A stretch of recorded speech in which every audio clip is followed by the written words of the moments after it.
Sous les chants et les prières, des centaines de fidèles se rassemblent à l'esplanade de l'archevêque anglican de Bonamou Sadira Douala. Au cœur de cette célébration eucharistique, Sarah Moulali, première femme à diriger la communion anglicane, effectue sa toute première visite pastorale au Cameroun depuis son intronisation.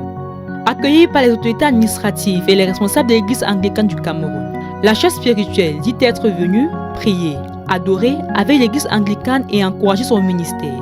Mais cette visite dépasse au cadre strictement religieux.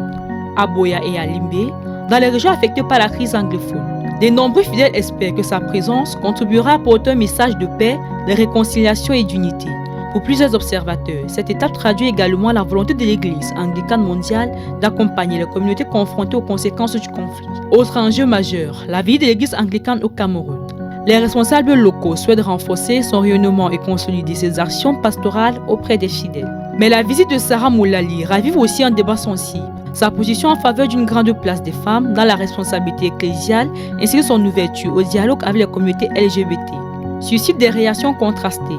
Si certains y voient une évolution nécessaire de l'Église, d'autres estiment que ces orientations sont loin des enseignements traditionnels des Saintes Écritures. Entre espérance de paix, développement de l'Église anglicane et débat sur les évolutions sociétales, la visite de Sarah Moulali marque une séquence importante pour la communauté anglicane camerounaise. Un déplacement qui pourrait durablement influencer les échanges entre l'Église locale et la commune anglicane mondiale.